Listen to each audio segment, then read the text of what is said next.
And now, our feature contemplation.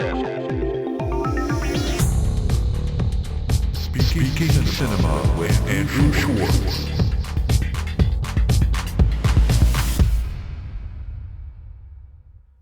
Welcome to the Speaking Cinema podcast. I'm Andrew Schwartz, and today we have an awesome movie, and I'm so excited to welcome a brand new guest that hasn't been with us before, but it's always great talking with him, and I've known him since college, and I'm really excited to introduce him as well.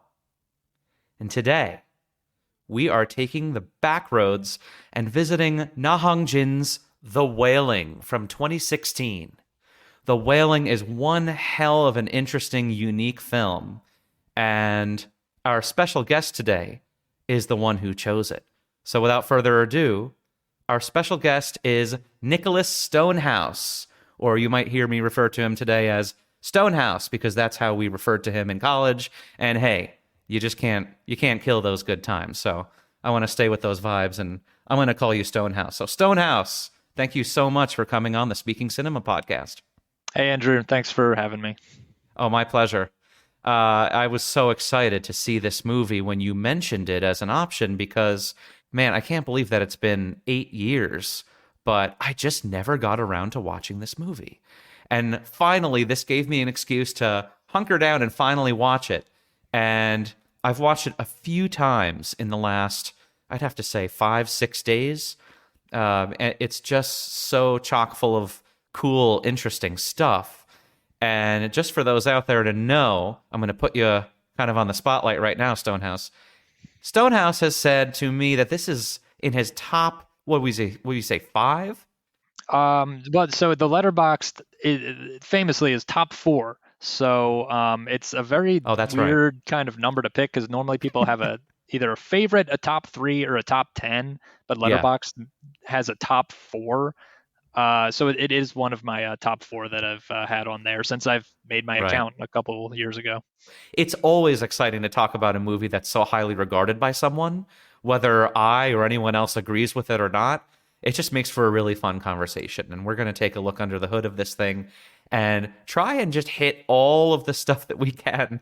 There's so much here. The hour, it's 2 hours and 36 minutes in running length, which is absolutely nuts for a horror movie, right? I mean, sometimes anything past 90 minutes is laborious for a horror movie. Yeah, we're used to our 85-minute horror movies that you can just kind of slam in a single sitting and then, not think about them.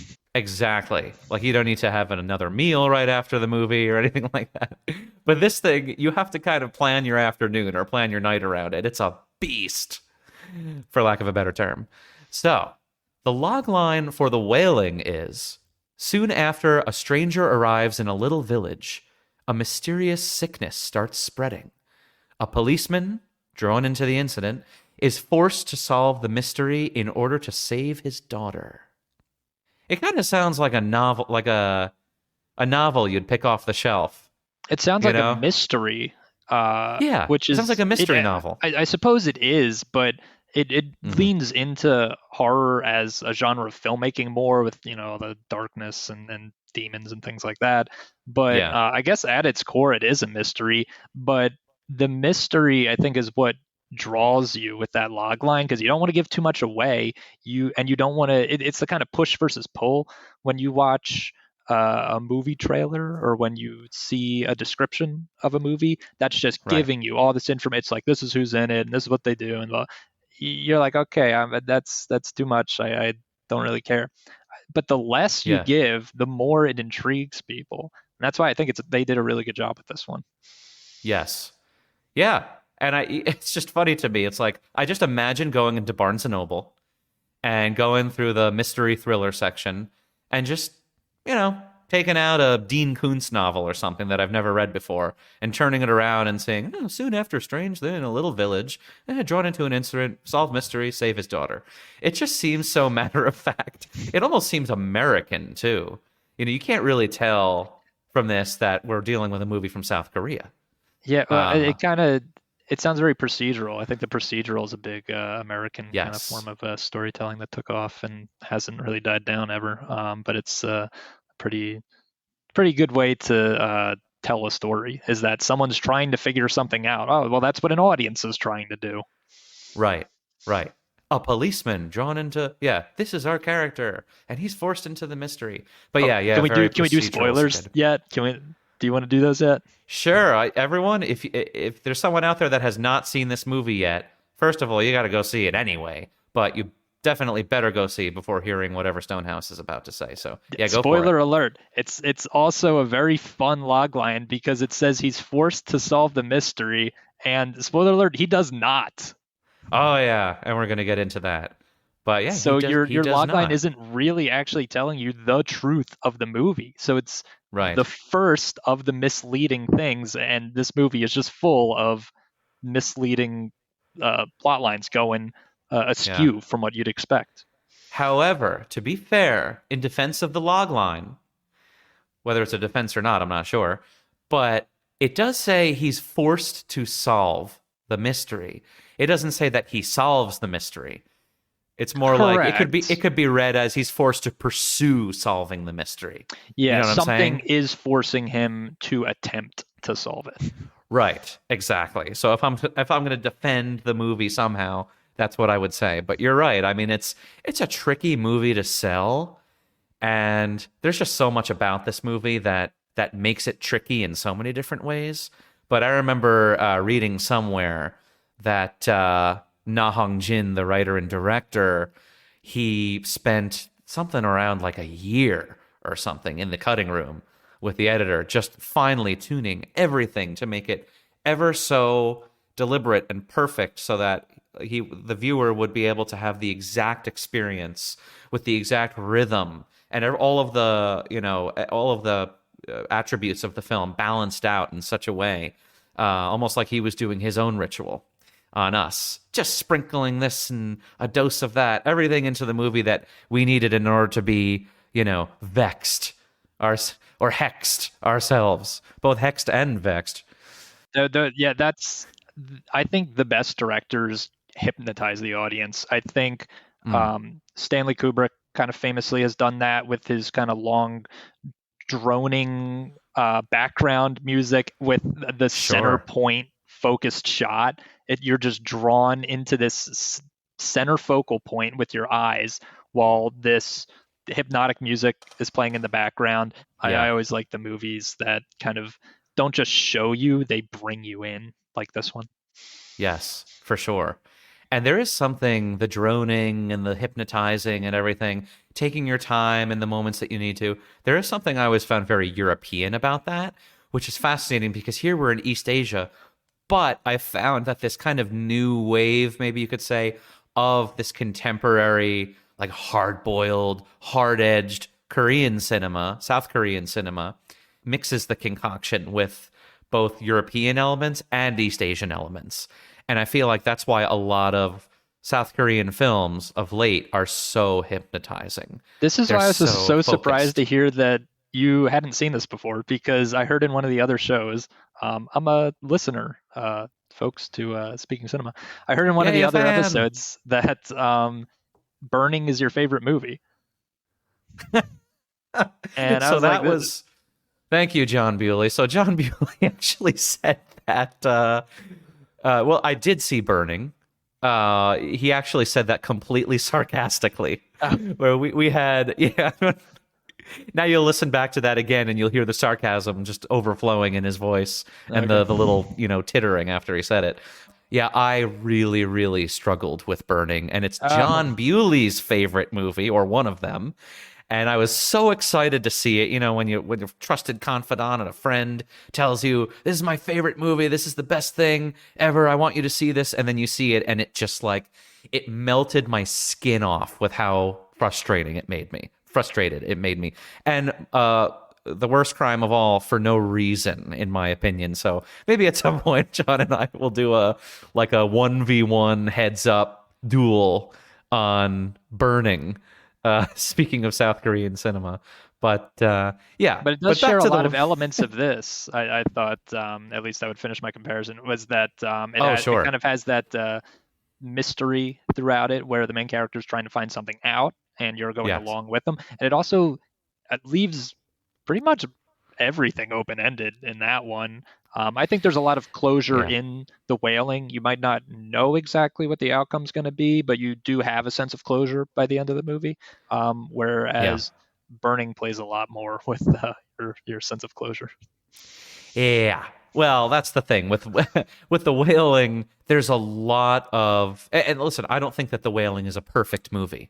I'm not absolutely head over heels in love with the movie, but I really like it as a piece of art, and it's definitely worth talking about. There's a lot to talk about here. Yeah, But, I wouldn't call it perfect either. But one thing I've started doing and admitting when I've been going through Letterboxd and stuff like that is that I decided that I can give movies I don't think are quote unquote perfect, because not a whole lot of them are going to be. I can still give those 5 stars. I think, to me, The Wailing is a 5-star movie that can have things that maybe I would have done differently myself from my film school education. right.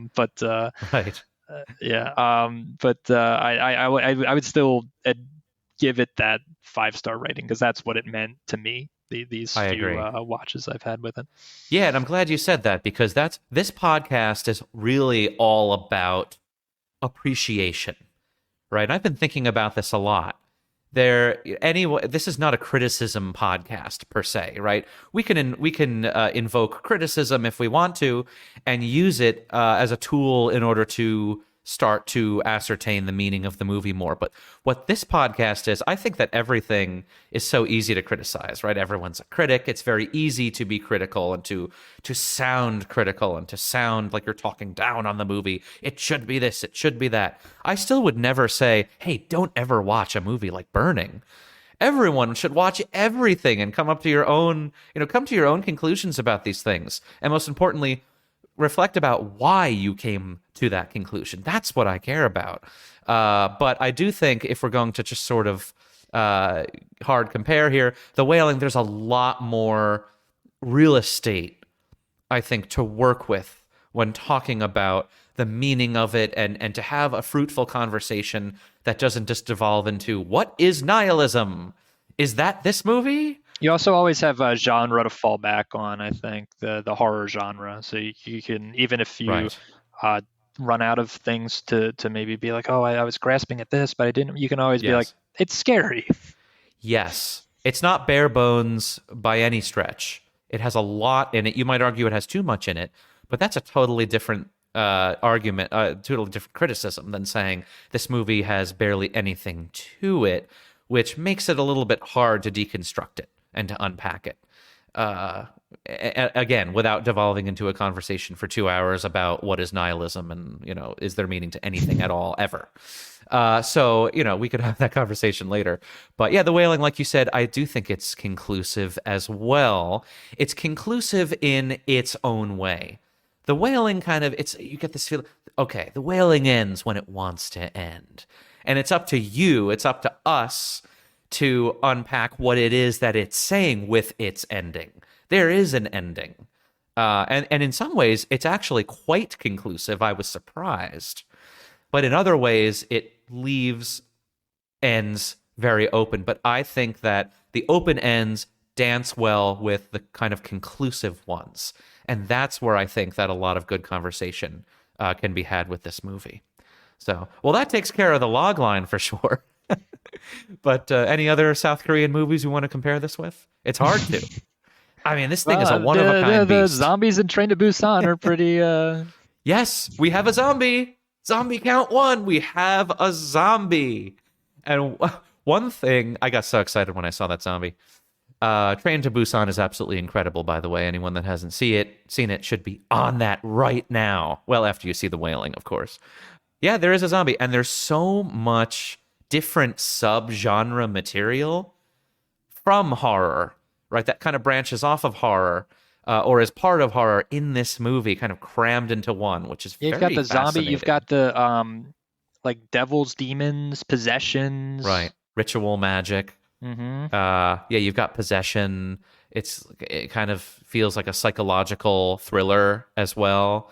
It also feels like a just sort of like mean character drama. Yeah, there's a lot of stuff going on here. Ghost movie. I mean, like a there's disease just so plague much. kind of. So, exactly. So, in order to just hammer in on this, let's first talk about our characters. And everyone always seems to talk about the pronunciation of the. Sorry, guys, we are Anglo-Saxon white Americans, and it is very difficult. But I am going to try my best with the Korean names here. Okay, so the first character that we just want to talk about is Jong-gu. Jong-gu, who is our lead character, you could say. He's our protagonist. He is a police officer for the town of.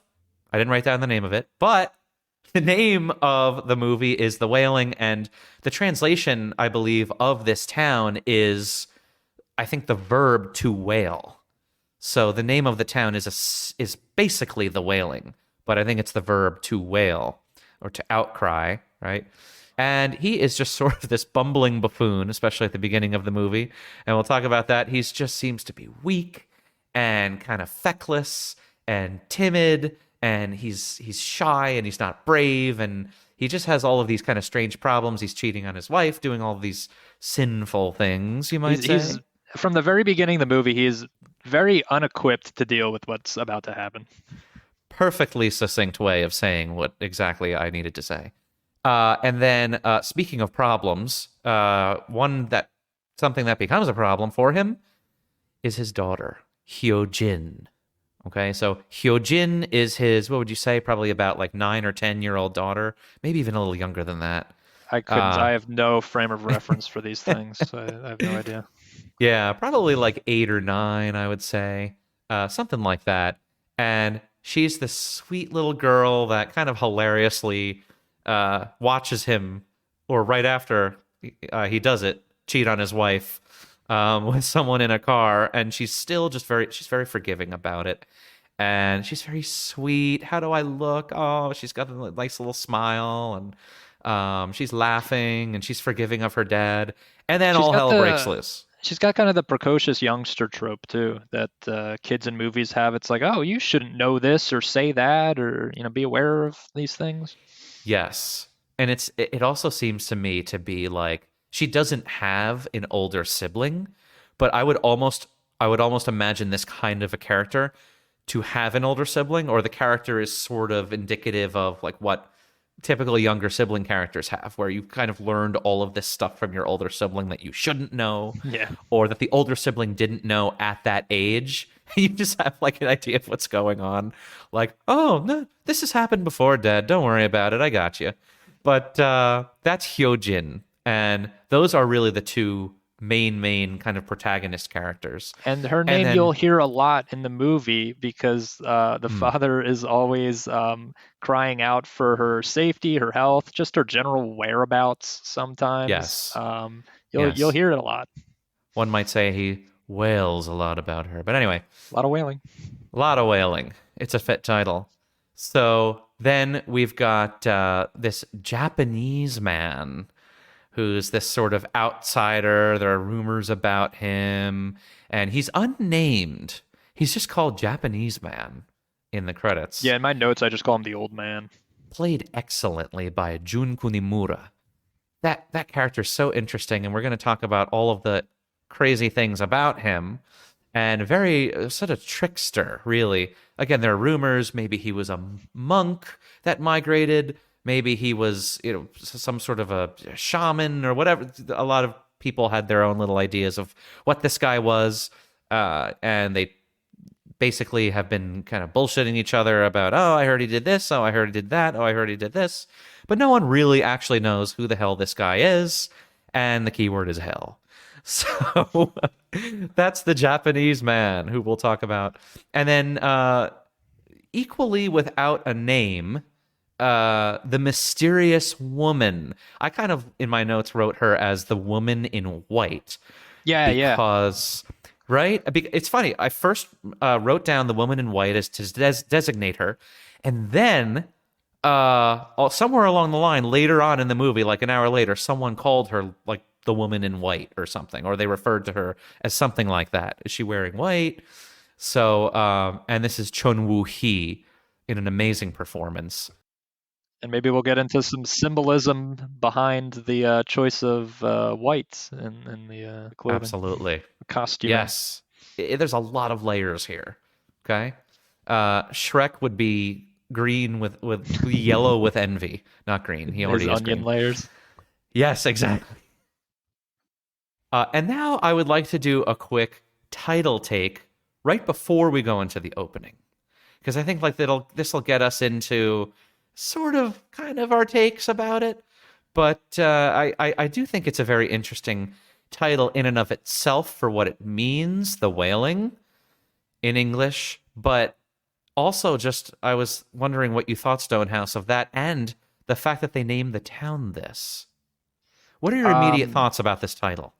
Yeah, I didn't know they named the town that, but that is kind of a very just kind of movie screenwriting move to make, or like you name your movie after your main character, so then people think of your character when they think of the movie, and vice versa. Yeah. Um, so that's probably just why they named the town that. But I like the title because it covers most of the movie. Most of the line deliveries of the movie are going to be wailed, and I think I mean, think of who wails in this movie. You have the father wailing out for his daughter, trying to find her, trying to save her, whatever. You have the daughter who is wailing because she is infected by evil magic, the ritual, whatever it is. Um, she's wailing.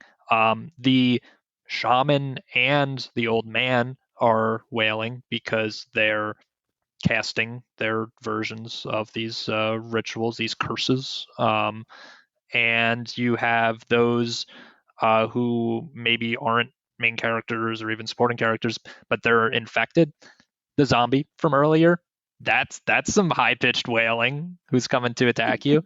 So a lot of characters in this cover that, but in a deeper sense, I wanted to say that I think it kind of covers like birth and death, which this movie you see skipping ahead, I guess, to the opening and closing, but just Mhm. referencing it real quick for this point Sure, is sure. that it opens with water.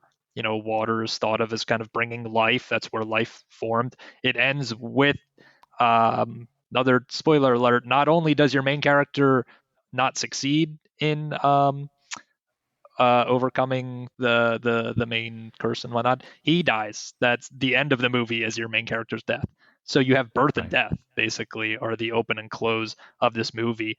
And when it's done, what happens in the movie is so violent and disturbing that I think it kind of covers that wailing, a baby crying when it's born, and then the wailing, his last moments, his gasping for breath of trying to save his daughter, even though he should know that he can't. He's never going to be able to overcome this is such a higher level than he can deal with. Yeah. That's a great take. I didn't think about birth and death as it has to do with wailing, but certainly there is wailing very often in both, almost always in birth, but definitely in death, especially the death of these characters in the movie.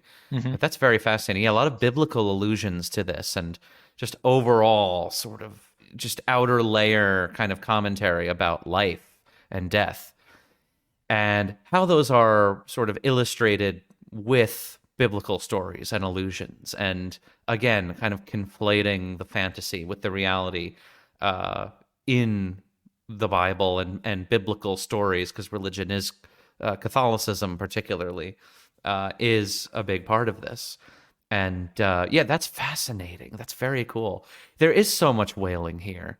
And I did think something sort of along the lines of what you were saying, but I think the part that I think that might not be so obvious is just the way that it's titled. Instead of just referring to, oh, there's wailing in death and wailing in birth and wailing of the characters, you could just replace wailing with the noise.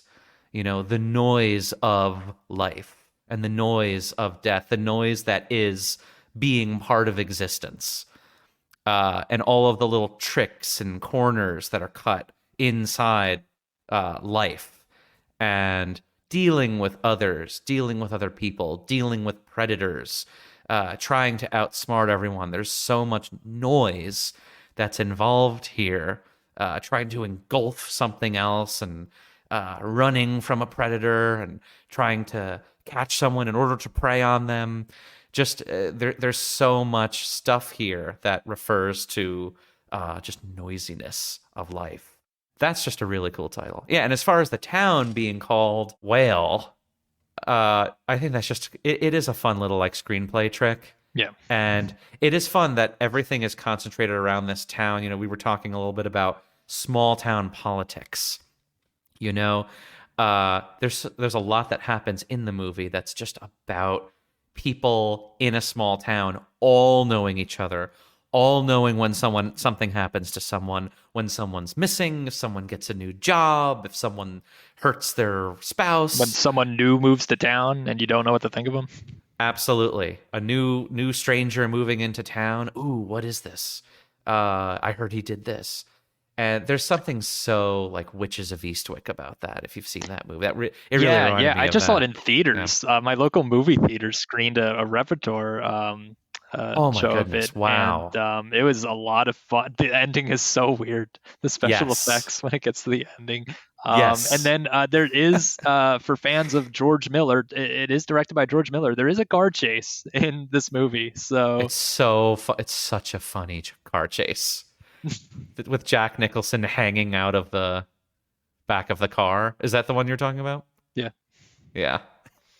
It's that movie's absolutely insane. I love that movie. It just kind of fly like into it. It definitely goes off the rails by the end, but it's such a fun, creative, interesting movie. And I actually think that this movie has a lot of parallels to it. It's more of a comedy than this movie is, but yeah, one of George Miller's unsung great little movies that everyone should see if they get a chance. It's amazing you got a chance to see that in the theater. Oh man, I'm so jealous. What I would like to do now is go right into our opening image. The very first thing that we see is a quote on the screen. It's a Bible quote. And in fact, this opening quote happens right as the first chord of the score happens. It's a minor chord. It's kind of very soft and easy, but it's sort of gloomy. They were startled and frightened, thinking they saw a ghost. He said to them, "Why are you troubled? And why do you have doubts? Or why do doubts rise in your minds? Look at my hands and feet. It is I myself. Touch and see. A ghost does not have flesh and bones, as you see I have." That's Luke 24, verses 37 to 39. That's a chilling quote in and of itself, even without like 2.5 hours of movie context. But that's what we see. And then it fades out of the quote. Music keeps going, and we fade in on a wide shot. It's a landscape of a beautiful lake with shrubbery around it at sunrise. And I believe we're in kind of the countryside of South Korea now. And it's a slow, careful, minor melody that we're hearing. There's sort of light orchestration, kind of matching the stillness of the lake and of just the morning. And then we get another wide shot, which is kind of a little bit later in the morning, I believe, or the other side of the lake, who knows, with a man fishing by himself. Very wide shot, and the man is very small. Then we punch in on the fisherman with a medium shot from a low angle, and he's working with a hook or the lure. We can't see what it is yet at the end of his fishing line. And then we punch in more to a profile single close-up of the man. And he's wearing this hat. We can't quite see his face too clearly, and you can see he's muttering something to himself while he's looking down, working with something with his hands. Then we cut to this extreme close-up of him baiting the hook with a worm. And then we just kind of see him stick the worm with the hook, and then it fades out. And then we just kind of melt into this first shot after the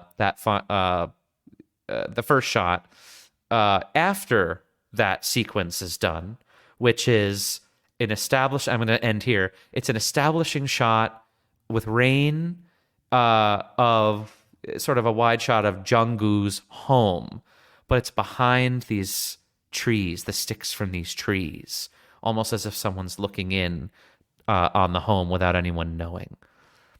So I would love to get your view, Mr. Stonehouse, of your name is epic, by the way. I have to mention that, Mr. Stonehouse, of the opening image and the opening sequence here, and how it kind of ties in and builds up to everything else. Yeah, I think what you're seeing here, well, first of all, if I can go back to the quote too, this quote is almost directly lifted and put in the movie and said by one of the characters that we'll get to when we wrap up in the ending. We'll definitely revisit it. But this just comes full circle, almost verbatim. So it's a great, like you said, quote to start. It makes you feel kind of uneasy. You're like, oh, why would you say this, and why do you have to prove all these things? And it definitely sets that current of doubt that runs throughout the movie of, oh, should I believe this? Should I not? Oh, this is what I previously knew based on information I had. Ghosts aren't like people. They're these floaty things in sheets, and they haunt you, and they float. They float around and go ooh. But these ghosts don't do that. So are they ghosts? Are they not? Or is everything I know completely wrong and different? So that's how I think the quote was used.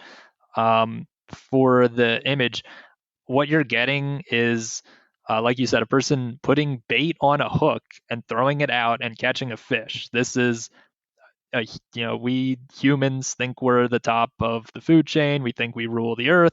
We can just catch whatever we want because we're smart. We have thumbs. Go us. And then what we find out through this course of the wailing is that we are not at the top. We do not rule the earth. Things that are very evil, these ghosts, devils, maybe the devil himself. That's another thing I like. It's not really clear whether the evil in this movie is a devil or the devil. But these things are putting out bait for us to catch. And maybe you have that scene in mind to talk about later. But the main character is baited and he takes it. And that's kind of what damns him in the end. And that's why it's such a great opening image, is that it comes back in the movie in a different form. You see it, man hooks fish, we catch fish, and we consume it. Devil baits human, hooks it, and consumes him. That's a really cool interpretation of this. And yeah, I think in our pre-chat you used the word food chain, and I was very intrigued by that, right? Because there's this idea that there is a lot of consumption in this movie, right? Things are constantly consumed. Almost you feel like it's a sort of gluttony. Certainly when the daughter who's possessed, she just has to eat, ravenously. And so does the zombie. And it opens with the devil character basically trying to feed. So you don't have to move very far to get to, things are consuming other things in this movie, right? But they're consuming them in different ways. They're not just consuming flesh, even. They're kind of consuming the soul, right? There are actually some quotes in the movie of characters saying, he wants to suck your blood dry, and which he actually does almost as a wild animal, we see soon after this. But there's also this kind of idea of he's coming to take your soul. And we'll get into this in Scenic View more, but it is interesting how this Japanese man devil-y kind of character, he doesn't actually feed on people, or at least in reality. He doesn't physically feed on people. He kind of feeds on deer and animals and stuff. But in order to capture the person, he needs to bait them, like you said. He needs to bait them psychologically somehow. He needs to bait their mind and break it. And he does so with this sort of ritual magic, which he does remotely, right? And that's very fascinating to me. So as opposed to the bait being put on a hook and you physically get caught by it, We have this higher level of creature, the human, right, who needs to be baited in a psychological way, confused, muddled, so that they're vulnerable to make the worst decisions themselves and kill their own family or prevent their family from being killed by through manipulation and so on. So yeah, it's a sinister first That's image. the other reason I like it so much is because there's a lot of different animals that humans hunt, but this one is specifically Yeah. fishing. And maybe this is on purpose, maybe it's not. There's always, you can read too much into something. I really like the idea that it's a Mhm. fish because we exist in two different planes of existence and understanding. We are not marine animals and they can't pop legs and walk up here, although I think some of them can like jump out over the ocean and stuff like that. But they don't have an understanding of our world and we can't live in theirs. So you could open it up with deer hunting or duck hunting, but I think those aren't as good examples because a duck can kind of fly over us. They actually have an edge on us, whereas the fish is just stuck and it's the lake or pond or whatever. There's nowhere really for it to go, and you're coming in from the Right. outside. It doesn't really know much about above the surface of the water. It doesn't know much about where you're coming from on land. So it's just getting this information out of nowhere and running with it. And that's a lot like the evil that is being used to drag the humans away. It's something that we don't understand, so we think it's magic, or we just straight up don't understand it and don't know. And that's why I Right. like that comparison. Right. Like a Yeah. hook to a fish. If the fish understood the hook and what it was, it would never Mhm. take the bait, right? In the same way that if we understood what these ostensibly supernatural things are doing to us or manipulating us, then we wouldn't have any problem ridding of them. We wouldn't be confused. We wouldn't end up killing our own families and sinning and doing Yeah, all these humans have the horrible power things. to doubt, but I mean, later in the movie, it is that very doubt that's supposed to save us that ends up kind of screwing them in the end. Right. Exactly. Yeah, there's a lot of kind of connecting lines from the beginning to the middle to the end, or even just the beginning to the end, about just how confused these characters are and how this magic, so to speak, has just made everything so nebulous for these characters. And it's sinister, like I was saying, but you don't even realize how sinister this image is. It's just so innocent looking at first, right? It's this little old man, and he's got his fish hook, and he's trying to get some, he's trying to get some dinner or something, or some breakfast, and it just seems so simple and innocent to us on a first viewing. I know it was for me. I thought that this guy was just going to be, some character's father or something, It's almost but peaceful. it's very peaceful. It's very serene, placid. And then, of course, the other movie that has a placid lake in it has a gigantic alligator that kills everyone. So, there's something about these placid lakes, folks, that you have to And never go near also, the good old still water. Fredo Corleone had a great experience fishing on a lake, I believe. Oh my goodness, yes, yeah. We definitely need we need to do something about these lakes. So, what I would like to do is go right into a little bit more into the movie itself with a segment we call Scenic View. We're going to take a bird's eye view and then kind of swoop down into a scene that we think is worth talking about. Of course, we could be here, Stonehouse, for like 5 hours talking about scene for scene, because the thing that struck me was that each of these scenes, you really don't feel the running time, which is incredible. But I think the reason is because each scene has such a charge and a force, like a momentum to it. And it makes perfect sense how the character reacts, I think, to all the things that are happening. But it gives you just this kind of scattershot of different things that are actually happening. So let's talk about some of the things that do happen in the movie, and let's see if we can make sense of why these characters are reacting and what it all kind of amounts to. Did you have a specific scene in mind? We can always jump through the movie if you want, but did you have any Mine specific are all scenes? at the end. So the three I want to talk about would be the shaman's ritual, which is towards the end, where he tries to cleanse the evil from the daughter. I want to talk about the meeting between the deacon and the devil. And I want to talk about that final scene with the girl in white and the father who she's trying to get him to stay and he's trying to leave. Oh, sure. So those are the three I want to talk about. We'll tackle all of those. Let's start with this ritual, okay? Because the ritual is actually kind of more like in the middle of the movie. You're talking about the dance, and he kind of hits her with knives and all of that, yeah. I think he does it once for like a little bit, and then he comes back and does it for like a whole day or something like that. Yeah, the death hex. Yeah, so the first one he does is to just sort of kind of get a feel for just what kind of an evil spirit this is, right? We have this cool moment where he shatters the soy sauce barrel, and there's a dead raven, I think it is, in there. And he said, "Oh man, this is some evil we're dealing with here."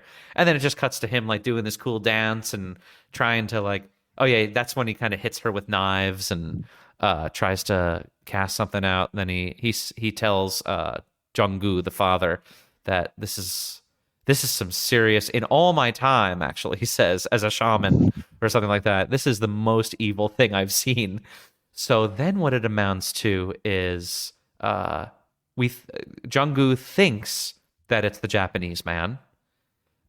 He goes in and he kills his dog, and they have kind of this like warfare thing going on. And he kind of just doesn't have a choice at this point. The mother-in-law calls the shaman. So, trigger warning for people, because this is a pretty big one, like animal death, cruelty. But in the movie's defense, it like the dog does attack him. It kind of might seem like the shaman is sicking the dog on the main character defending himself, maybe with a little too much lethal force, but it's very contextually in the movie. I think it's a fitting scene to have, and like I wouldn't call to cut it, but it could definitely disturb and put off some people that might be like, oh, I'm gonna fast forward or I'm not gonna watch this. Yeah, sure. And there are so many moments of some moments of levity in the movie, but then when the movie means to disturb you, it means business. Right. I mean, that thing shifts into disturbing mode real fast.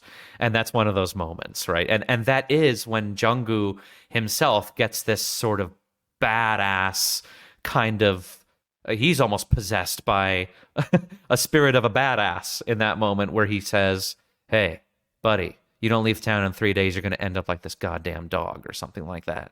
So, there are these strong moments that are kind of meant for that. But yeah, more animal death to come in the scene that we're discussing for sure, right? Because now what's happened is the mother-in-law says she found the best shaman around. He's going to come in, he knows what he's talking about, and he's going to assess the problem, and he's going to presumably solve it. Oh, but yeah, before we get into that, you just said, the old woman. And I think there's maybe even two different. I think there's the grandmother of the family and maybe even one of their neighbors or something, and they both believe in these like shamanic rituals to rid evil, but it's only the old folks that do. So you kind of see this holding on to the old ways, and I think they're trying to pass that down. You kind of see that generational shift where our main character doesn't really believe in that stuff anymore, and then of course he comes to find out it's very real. But I like the idea of the older generation as the one that still believes. That's true, and I think we get that a lot in the movie. And actually, I just want to quickly preface the ritual scene because it's so strong and there's so much happening there with something that you just you just jogged my memory of what I wanted to kind of talk about first before that, which was, what seems to be happening in this town, right? And I'm not just talking about, there's all this supernatural, crazy, violent, insane stuff. I'm not even talking about that. I'm talking about the way that this at least the younger people, the new parents and so on, and younger, the way that the people interact with each other and treat each other in this village, right? Because, like you said, there seems to be this sort of absence, and I got this right away when I was watching it from the beginning. There's like an absence of respect for the other people. People are again, you can't always trust the subtitles, but we can certainly gather that these people just, Junggu especially, they're constantly calling each other like stupid, and calling each other like bastards, and calling each other just dumb, and what's wrong with you, and why are you doing that? And they're just very disconnected and bitter to each other.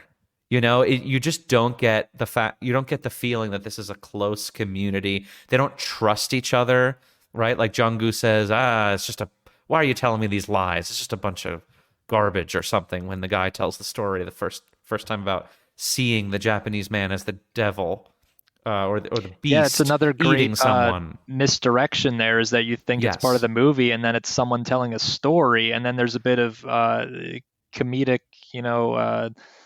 comedic relief right after that with the two of them. It's really just pushing on all kind of, okay, this is really scary, but also it's not that scary. Now it's funny, and all these kind of things. So it's that tonal shift it's able to maintain is really interesting.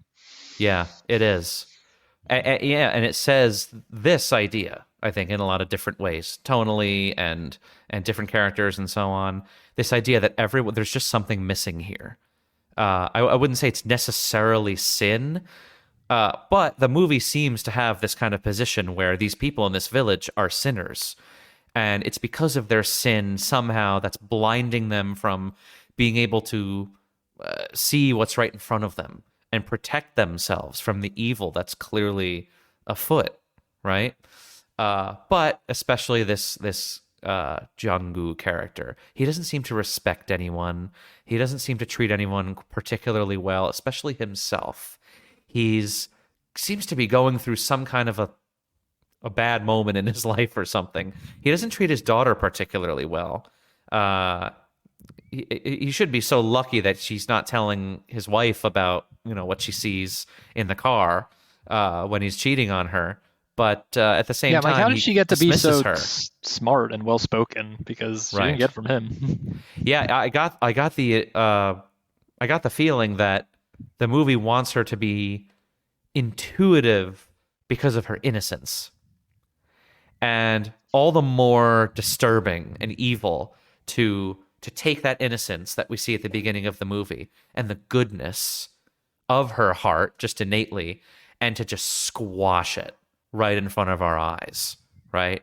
And it really does get squashed really quickly in very disturbing ways. Yeah, there's a huge parallel to The Exorcist, where you see a young girl become possessed, and it just kind of rips her apart from the inside out, physically changes her, changes the things she says and does, makes them very disturbing. I think this pulls a lot from The Exorcist, and whenever you pull a lot from something that's good, a lot of times you can make something pretty good. So I think this, like, if someone wanted to say, oh, this movie's just The Exorcist, I'd be like, all right, well, it's still a good movie. Yeah, and that's definitely a thing that, like, one of the first things I did think of is, oh man, this is like the Korean Exorcist. And that's, I don't mean that in a bad way. I usually would. I think with any other movie, I would probably say, oh, this is this country's version, or this other version of The Exorcist. And my goodness, how can you come out on the other side with that as a compliment, with such greatness? Yeah, and the inverse happens too, where American remakes of movies are usually not very good. Oh yeah, and that's being very kind. Yeah, you have some nice ones, but most of the time they're just garbage. But yeah, I mean, I think Bill Friedkin himself said that The Exorcist is a thriller about the mystery of faith. And I really do think that that's what this movie is. forgetting all of the kind of one-to-one comparisons where we've got like, kind of projectile vomiting in here. We've got basically a possession of a little girl. We've got the expert that comes in that knows enough to make all of it better, and the family being affected on the outside, and all of this kind of stuff. Even like the village or the town is kind of like this sort of Georgetown kind of setting in The Exorcist, where things just kind of the bureaucracy of the neighborhood, the law enforcement, the clergy, all these kind of things are affected on the outer layers of this thing. Very similar to a lot of moving The Wailing. parts. Yeah. Yeah, a lot of moving parts and a lot of loose ends. Some loose ends, where it challenges you to come up with your interpretation of what the commentary specifically is about faith. Right? That's up to you. But you can see that the plot is very clearly revolving around faith, but the meaning is sort of up to you, and such is sort of the nature of what it is to be faithful, right? You don't know things for certain. That's what it's all about. A side note would be to expand my top 4 on my Letterboxd into my top 10 list that I have on there too. Exorcist is in the top 10. So I'm selling here. I'm selling. R.I.P. Friedkin. It's all connected.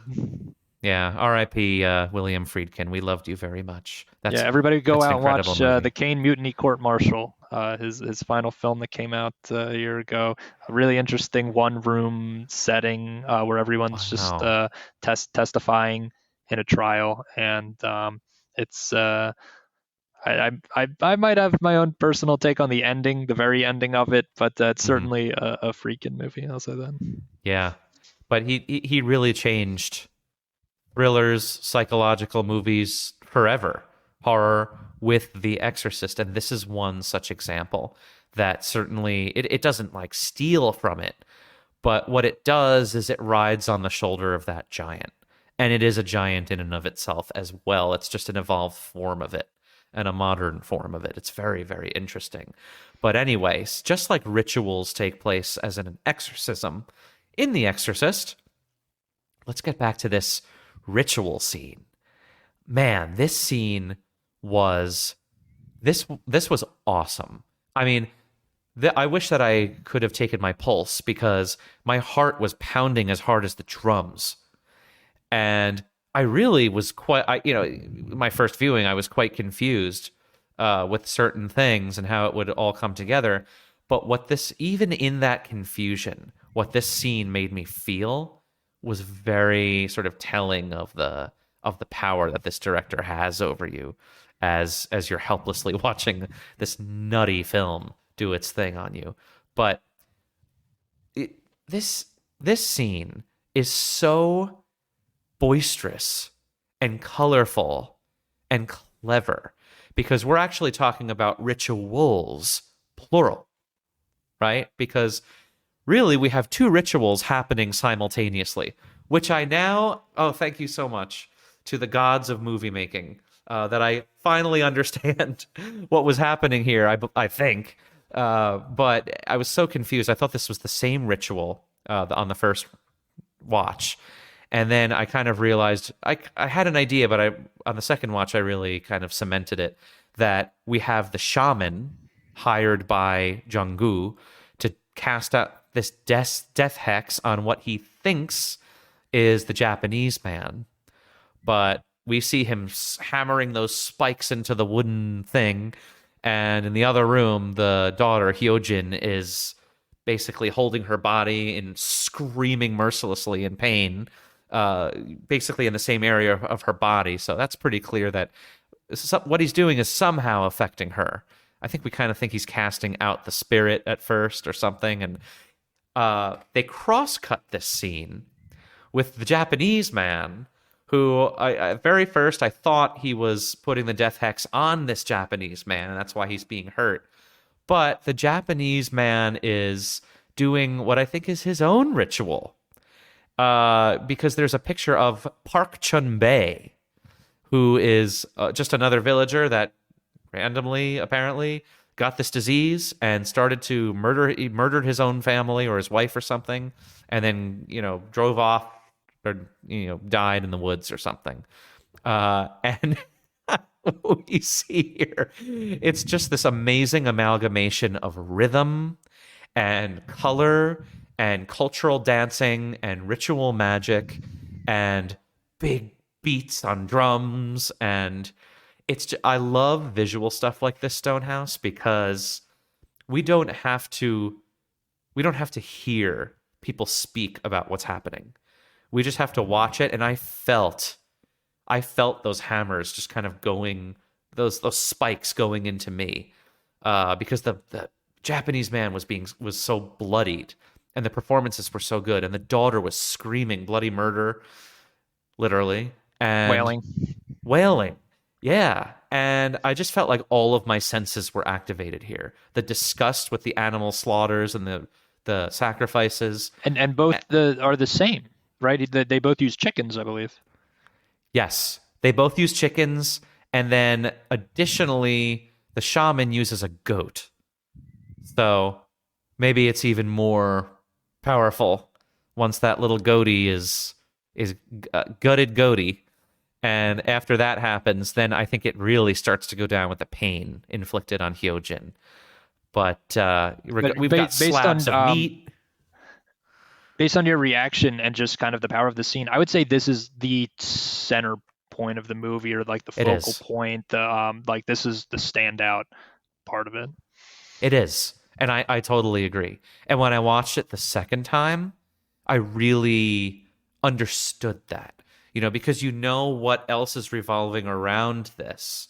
This scene is all of the forces that we see in the movie that have some kind of power, except for the woman in white. They're kind of all of the evil forces that are kind of vexing us, doing battle. And it's the little girl that's possessed. It's the shaman, who basically turns out to be evil. And even that probably could be debated, but, he's pretty evil. And then I think Japanese of him as kind man, of like a mercenary. He's just kind of whoever hires him to do whatever, he'll do it. Yes. Yeah, which I think that's a great way to view it, because there are these shots of people pouring money or whatever it is onto his desk, paying him to do things. And yeah, that in itself is kind of like the deadly sin of greed, right? So I think all the deadly sins are in this movie at some point, somewhere, right? It's just a commentary on the sinning of humanity. But I think also the most important thing about the ritual scene would be the thing that doesn't happen, which is at the very end, the father interrupts the ritual, right, because he sees Hyojin is suffering, or maybe even calling out to say, stop this. And he interrupts the ritual, which effectively kind of messes up the rest of the movie, because maybe if this ritual was able to be completed in full, the rest of these things wouldn't happen.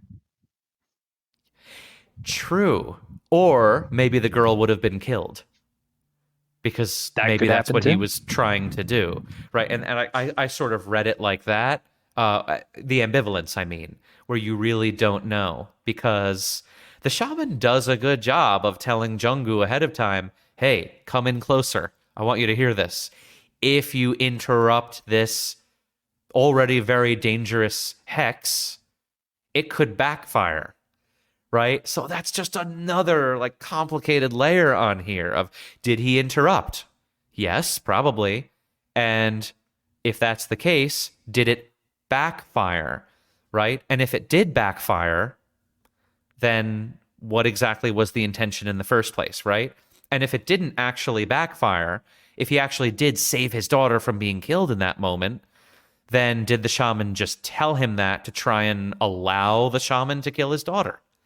On my second viewing, when I saw this, it was so disturbing to watch the shaman do his rituals with the parents just standing by and doing nothing, right? Like, that was so disturbing to me the second time, where you have this evil guy doing this evil thing, basically trying to kill the daughter, essentially, is my view. And these parents are basically just sitting there praying that the shaman will be successful in what he's doing. And that is so disturbing. But let me ask you this, Stonehouse. about this scene. As a Westerner, what was your reaction to seeing this? I imagine that even some South Korean folks, especially from Seoul and around the cities, when they watch this, there's this idea that what you're seeing is this ritual sort of magic is so foreign to you and foreign to us that you can't help but feel a sort of different thing than you normally feel when you're watching a movie where X, Y, and Z happens. And I could relate to X, Y, and Z. I've seen that. I've experienced that. But how does the sort of the noise and the boisterousness and the color and the chanting and the animal slaughtering and the screaming and all of this stuff that we do, it's so foreign to us. How did that factor into your emotional reaction? And how do you think that factors into emotional reaction factors into what you're supposed to feel for this movie? Great question, because I'll actually admit now, the first time I watched this, during that scene, I turned the volume down. That was my first thought. This is loud. I'm turning the volume down. And then my first viewing of The Wailing, I thought this scene felt long. It felt too long to me. And now, years later and on this rewatch, when I thought back, I realized that it was because it was disturbing. It's not fun to sit through this, watching girls suffer, watching animals get killed sacrificed for a reason. And just having it go on and on until finally you're basically like the father. You're like, I want this to stop too. And I didn't. I gave the movie 4.5 stars, not 5. I mean, I still like the movie a lot. But that first time I watched it, there's so much in this where I was like, I don't know if I liked that. And now that I revisited it, I'm diving into it. During that scene, I knew it was coming up, and it was a big part of the movie. But when I watched it this time, now I'm just comparing the two scenes back and forth. What happens here? What happens there? And that's how I'm noticing. Oh, both of them do interact with chickens in some way. They're both banging the drum. These rituals are very alike, but one's meant to curse, one is meant to cleanse. And I see more of that connective tissue between them and why they're cross-cutting them. It's not, just these two rituals going on at the same time. He's really pairing these together to try to make you think about them and feel what's going on. And I think that was a lot clearer the second time. And also knowing to expect them, I can go in and not be as disturbed and repulsed. I mean, still to some degree, there's always going to be a bit of it. And that's kind of why we like these movies. We like to be freaked out a little and see something that we haven't seen before. We're used to your question, how does this feel kind of with our familiarity with things? A lot of our US or English language movies would have this scene. You might be having like a star and candle lighting. Maybe you're putting stuff into a pot, like the Macbeth witches or something like that. That's kind of the thing we're used to. New Orleans kind of black magic. Yeah, voodoo magic maybe too. Right. A very Americana version of it. And this does feel a lot more primal, I think, because it's kind of almost just spooky. Almost would be the extent that it would be to do a they even sell them in shops, like a little witchcraft starter kit. Here's your crystals, here's your things your incense to burn or whatever. And kids buy these and they have some fun. They go, "Ooh, that was scary." You're not doing what people did in this movie. I'll tell you that. Yeah, you're not sucking the blood out of a chicken whose head you just cut off and spitting it onto a sword and waving it around and screaming like a madman. And that's the box you can get for an extra $5.99. A shout out to previous guest Adam, who I heard say that he likes to watch Pink Flamingos for fun. Try this scene if you like scenes with disturbing scenes with chickens. Yes. Disturbing scenes with chickens at the top of the list is definitely Pink Flamingos, a comedy. And yet, the chicken scene in Pink Flamingos is definitely the toughest scene to watch for me in Pink Flamingos. And we're talking about a movie where you literally watch someone eat a turd. But anyway, yeah, I think that's a very interesting observation. I mean, I feel like he's kind of telling us, hey, this is what happens here in this culture and the dangers of the practice. And I just think that every culture has its own version of that, the dangers of the practice, right? Even if it's just social, the dangers of playing with fire socially, right? Rumors, gossip. You can almost imagine that even if if you don't believe in the magic or the supernatural aspects of the movie or in your own life, I kind of drew the metaphor here to just playing with fire with the tools of the cultural that are at your disposal, right? Whether your culture involves slaughtering animals and doing this sort of casting hexes and magic, or whether it's just being, too much of a businessman to spend time with your family, right? Or whether it's the true evil of this world. Discovering what that true evil is in the context of your culture. Oh, yes, of course, the businessman, the black tie, the black suits. I mean, you could argue that. And listen, I essentially see the shaman as a businessman, Mm-hmm. That character might as well just have a tie and a suit if he was here, right? It's very similar. He's running a business, right? He's got his specific price for the specific things that he knows, that you need in your life to solve your problems, right? He's selling you something. And yet there's something sinister underneath that. We've talked about capitalism for like every movie that we've talked about at some point. Always relevance. Always. I'm not even going to use that word, but it points towards something like that, where you have this sort of performer, right? Someone who he has a trade, he has a service to provide for you. It's going to solve your problems, And little do you know, he's in cahoots with the bigger business, somewhere out there. And basically, it's just sort of like a corporate greed kind of a take and kind of an argument. But and I do believe that that's what that shaman easily could be for us, at least. It's a similar type of thing to this town and to that culture. But yeah, that ritual scene is boss. And I've got like a home little theater here in my living room, and I cranked that thing up. It was loud. I probably annoyed. You turned it up. I turned it down. Yeah, exactly. I gave my subwoofer a workout, and there were probably some neighbors of mine in my apartment complex that thought that I was probably cutting the heads off of chickens myself. But performing the ritual. Yeah. Aside from that. I really did love that scene. That was so cool, especially the second time, noticing what was happening here. Another scene that I just want to kind of lead toward the end with, there are so many scenes to talk about, and even so many scenes that involve this kind of a thing.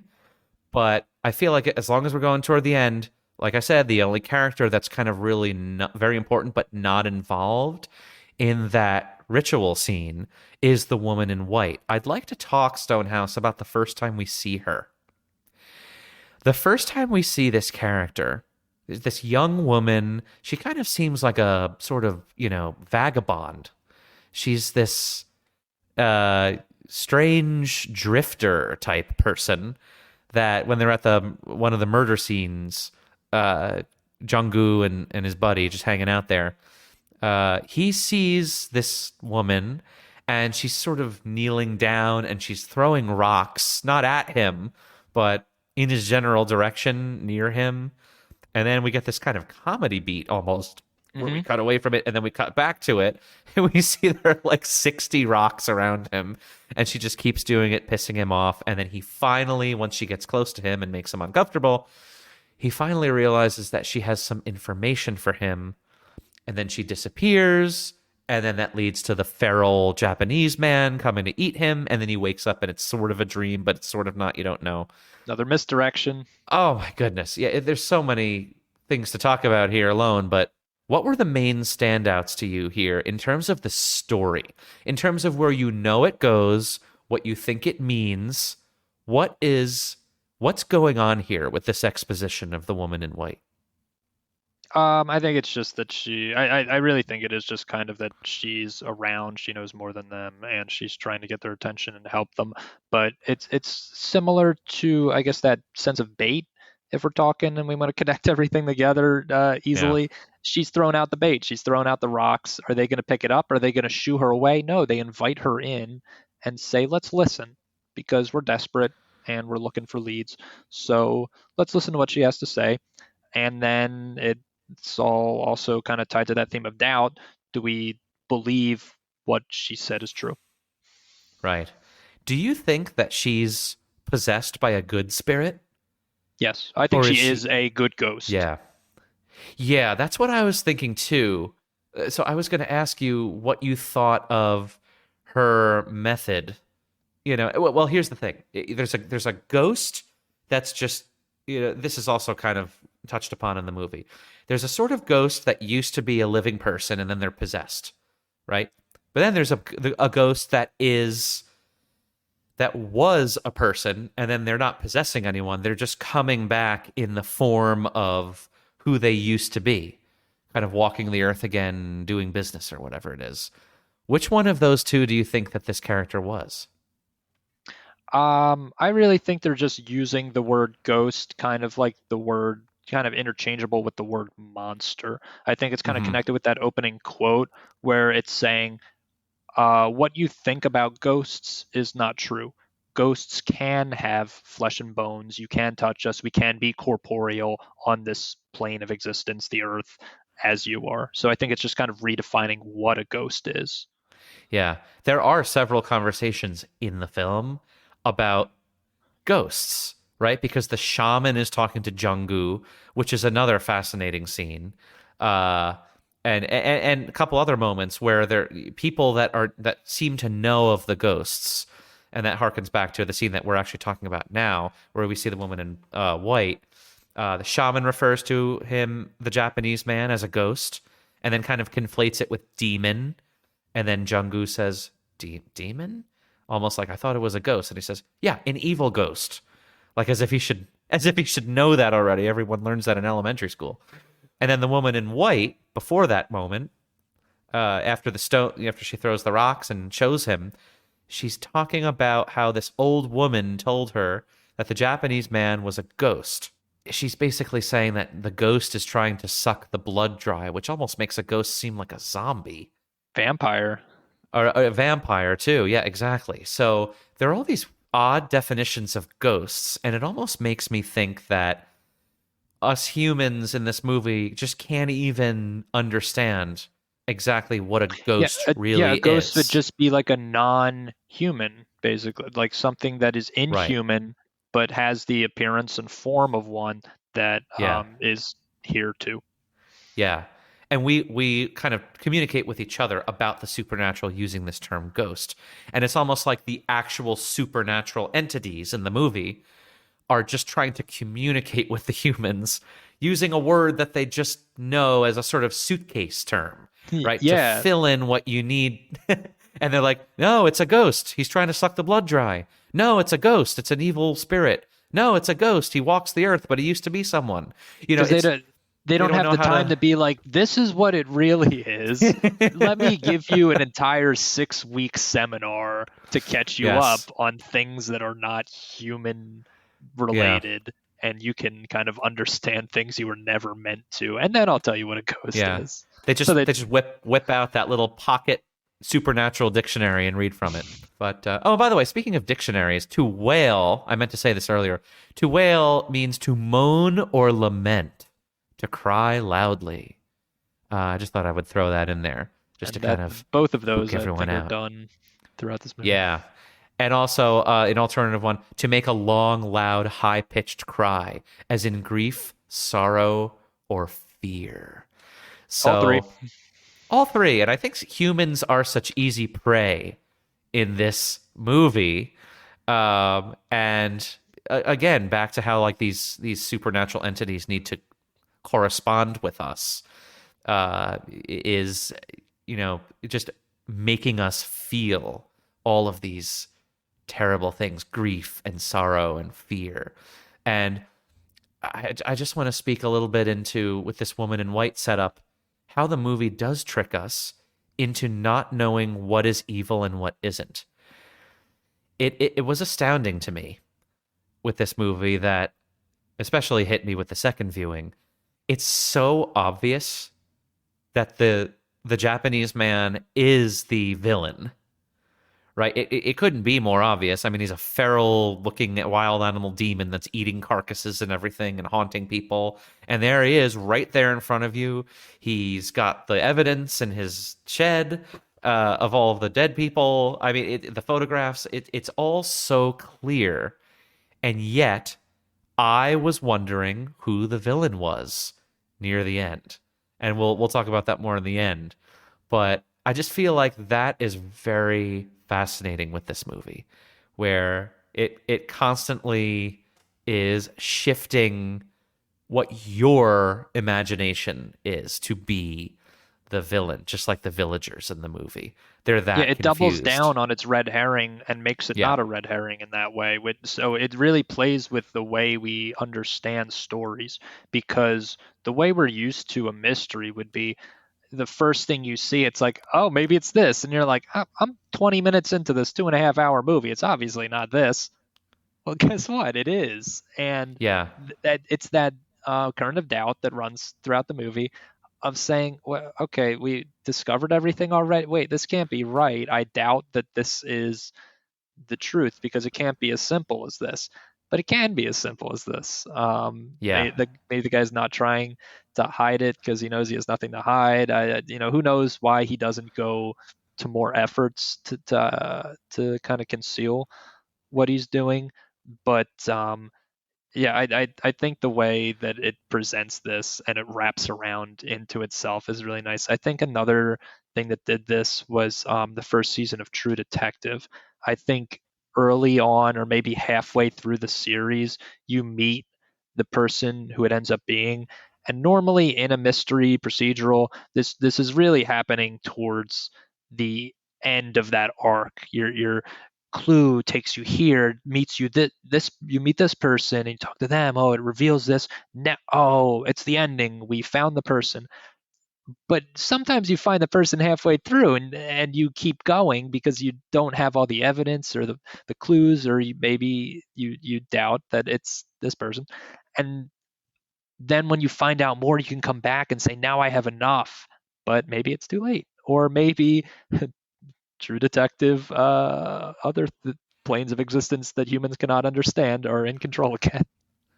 Yeah, sure. And whether you want to think about it that way or whether you just want to think about it as, because I was reading about, someone's kind of whacked out and yet it's feasible, why not? Take that perhaps this is a movie just about a mushroom plague. I personally don't really subscribe to that, but you could have a totally secular, right? You could a totally secular, totally sober view of just everyone is sort of hallucinating on these mushrooms as a town, right? But you still get the same results, right? There's still the villain of confusion. And in this case, it's the people manipulating themselves, essentially, right? Would be some sort of a take like that. But you see, what I think that is so interesting about movies like this is that whether you just think it's a movie about a mushroom plague, or whether you think it's a movie about the devil that comes to little tiny nowhere rural South Korea to stop by and just kill as many people as he can, there's a lot to be enjoyed here. And every moment can be painted with whatever details you want to fill in based on your take. And that's what makes the movie so fun. And it's also frustrating, but it's fun. You can choose what you want to be scared by, because some people might be scared by something more realistic. They love those kind of home invasion movies, the strangers in your house kind of thing, because it's like that could actually happen. And some people love the demonic possession, the things that shouldn't be here but are, the thing in my closet under my bed because I don't know what it is. It's I'm alone in the dark, and I'm unequipped to deal with or understand this thing that's scaring me because I've never seen anything like it before. So is it the familiar or the unfamiliar that you're scared by? And a good movie can give you both. Yeah, that is true. The familiar and the unfamiliar are both quite scary, or at least in the case of Junggu, the familiar changing into the unfamiliar. What has been the familiar becomes overtaken, and it changes, and it's up to him to be up to the task of solving the problem so that he can convert everything back to what it needed to be. But it was out of his control, for whatever reason you want to fill in. But I personally think it's because, kind of like the woman in white says near the end, he's some kind of a sinner, and we're going to get into that pretty soon. But there's just so much here, it's hard to even pick what's next. I forget if it's before or after the ritual, but just because I mentioned it earlier, baiting the humans, they baited them with, it seemed they were driving away from, I think, maybe the shaman's house, or not the shaman's house, the old man's house. This might have been after he destroyed the evidence there, and so they were like, oh, we're hitting a dead end. And then they're driving down the road, and they have to swerve out of the way of some truck, and then a dead body, or maybe it was living at the time, hits their windshield. They crash. They go back. They look at it. Oh, it's this dead body. Well, we don't want to be responsible for this. Did you get a good look? Was it the body of the old man? It was the Japanese man. Okay, so then it makes sense that they would want to get rid of it, because this is a guy they kind of wanted to get rid of anyway. That they were like, we think it's him. We came back with all our evidence, but now it's gone. No one's gonna believe us. Okay, now something happens where he ends up dead. It's not really our fault, but we don't want to incriminate ourselves. Let's just dump this guy. And it's that bait that causes them to sin. So they're really responsible for covering up their own quote unquote murder. It's really fuzzy to say, did they murder the guy if he just falls off a cliff and onto their car that's moving? It's not really murder, but that's his logic, the way he's calling them sinners, and the woman saying there's just that bit of justification for it. But that is what happens, and so that's how he baits them. He puts out this trap. Do they take it? Yes, because they have that human flaw in them where they're like, we don't want to get caught. This is good for us if we dump this body. So they sin and they get caught, and it's that allows that evil to flourish and get them in the end. It does, and that scene is really interesting. And the movie's such a labyrinth in this way, but there's another detail to that makes it even more complicated. Just to backtrack from the moment that you're saying when they hit him with the car, if you notice, right before that, they're looking up. They go to that cliff to look for him when they're chasing him down, right? And he's hanging off, and then he drops down, the Japanese guy, and then he's sort of almost wailing himself in like pain. Remember, he has like that emotional moment after he falls off of the cliff on the when bottom. He's running away during the chase. Yeah, well, right, yeah, exactly. It's right before they leave to go back to the car. He falls down the edge of that cliff, hiding from them, the Japanese man, and he has this moment of just being very emotional, like he's wrung out, and he's so hurt from the ritual he did the day before or whatever. And he's almost like crying. He's trying to conceal his like emotions so they don't hear him. And then if you notice, because there are a lot of moments where he sees the woman in white looking at him, watching him. As soon as this was one of the most striking versions of that to me, because as soon as he the Japanese man sees the woman in white watching him from a distance, all the emotion stops and his face completely changes, like someone's found him out. And I thought this was almost like a trick for the audience, like he's performing, because he can't die ostensibly if he's the devil. But he's doing all of this to kind of manipulate us, the viewer, into. I had sympathy for him. I knew that he was doing all these terrible things, but I don't know about you. Did you have like a little sympathy for him in that moment? You see that it's kind of like I put down as kind of like a King Kong Godzilla thing where he's causing destruction just in his effort to survive. And he is a monster that causes destruction. And I mean, we destroy things. Even when we fish and we eat the fish, we're killing a living thing and eating it. Yeah. That's what he's doing, but he does seem to be doing it to survive, not for sport. Right. And then, of course, at this point, at least the first time I watched the movie, I still am not sure if he's actually the behind all this or he's just trying to prevent the woman in white from doing all of the evil. I still don't know.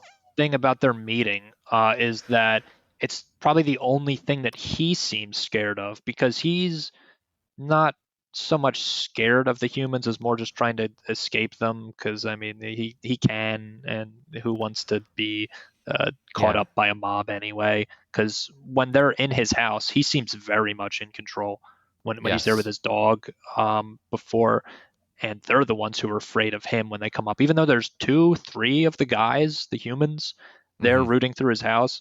They're all scared of him and his dog, and he's just this old man that walks up. Yes. But when he sees the woman in white and he's scared, it looks like he's afraid that she might be the only thing that can combat him. My question to you, this is my one question I wrote down in my notes to ask you. Why doesn't she do anything before the ending of the movie? Because she tells the guys he's a problem. He's been doing this. He's infecting people. People see him, and then he attacks them, and all this bad stuff happens. And then we see him multiple times. Why doesn't she do anything before the humans ask her to? It's funny you ask that, because let me just continue with what I was saying before really fast, because it ties directly into that. So if you notice, he has that emotional moment. That's a great question. Has that emotional moment. She sees him, the woman in white, and then it kind of cuts away. He's all scared and everything. It cuts away to them going back to the van, and they drive the van.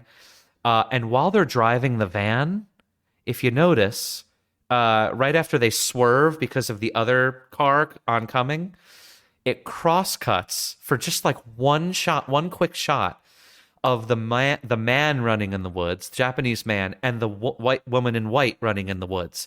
You don't know which one is chasing the other, but that chase in the woods between the two of those guys happens right as, the Jung-gu is driving, and then he swerves, and then he hits the Japanese man. So you don't know if the Japanese man. That's how it ties into the moment you were saying before. The Japanese man is who was hit, and just before that, he was doing some kind of a chase with the woman in white. Was the woman in white chasing him and driving him in front of the car? And that could have been her way of striking a blow to him using the humans. Or maybe she was running from him but still luring him in front of the car. Or is it just neither of those, and the man just ended up in front of the car anyway because he wanted to make the humans think that he was dead so he could have some buffer time so that he could do what he needs to do without them looking for him, breathing down his neck. Any way you read it completely kind of changes the movie, because let's say I want, for the sake of my question being answered, I want the woman chasing the man. And that says, oh, she does try to stop the evil before the end of the movie. Well, that means maybe him falling and hitting the car wasn't a trap, a bait he set on purpose. Well, that changes what I said earlier. So it's this cascading effect of what are the motivations behind things. But I don't feel that any of them are too vague, or it doesn't bother me, the fact that I don't know that. I just think it really provides you with enough to tell the story. I think either way, it's okay. He's running, he gets hit, they touch him. All you need to know is that the humans become tainted, cursed, they've sinned. That's really Right. what you need to get out of that Right. scene. Yeah, because we don't need to know exactly how the evil, the all-encompassing evil and the all-encompassing good entities work. We don't need to see the instruction manual, right? And because I'm agreeing with you, normally in a situation like this, I would not be okay with not knowing these details. I mean, I would just say it's Yeah. pretentious. It's very tedious for the audience. It's a big no-no to mess with this kind of stuff. In visual storytelling. I've definitely seen movies before where I felt like people read too much into an absence of things going on, but I feel like that's usually Sorry, I had a your little favorite cough movie. there. But I think that's usually more of a lack of action going on, whereas this one doesn't have a lack of action because Yeah, in the movies I'm talking about, it'll be a person sitting in a room not emoting for 10 minutes. right. And I'm like, and people are, oh, it's an amazing scene. It shows this and that. And I'm like, I'm not getting the same thing you are because I'm not getting anything on the screen other than, stillness. I'm not getting emotion. I'm not getting character actions Right. or anything like that. This one's full of that kind of stuff, but it's just unclear, how it's connected or what the motivations are maybe between them. But you definitely aren't wondering what's going on. Yes, that is the difference. You know basically what's going on. What you're fishing for as a viewer is the meaning, and that's what happens in the plot. Just like kind of the bare naked plot is pretty simple, And right? there's A girl gets but a girl gets possessed. There's a disease, something's kind of evil, and then everyone dies. I mean, that's But what's interesting about this and say Shakespeare, is you're questioning motivations. You're looking into characters, what they say, how they think. You get the sense with this movie that there's a very deep meditative thought and respect for the sequences of events and the sequence of choices among characters that lead up toward results. And that's the thing that's very you could be very contemplative about in life, right? Things happen all the time in our lives, and it's often very unclear why they happen, or if that's even the right question to ask, right? Why did this happen? But it's more of an exercise in let's take a look at what did happen and let's make some kind of meaning out of it where we can learn for the future, right? We can learn something about people. We can learn something about how we interact with people, how our actions have consequences, and what those consequences mean for ourselves and other people, right? So all of those things that you can think about are not, it's not connecting this dot with this dot, end of exercise, right? It's an interpretive exercise that allows a person to create meaning in their own life, and that's very important. But back to your question, because I don't want to feel like I didn't answer it. Why, other than that, does the woman in white not do anything? These are the kinds before the end. I mean, these are the kinds of questions that are kind of like that, right? Where you can kind of stump yourself with, and I certainly did the first time I watched this.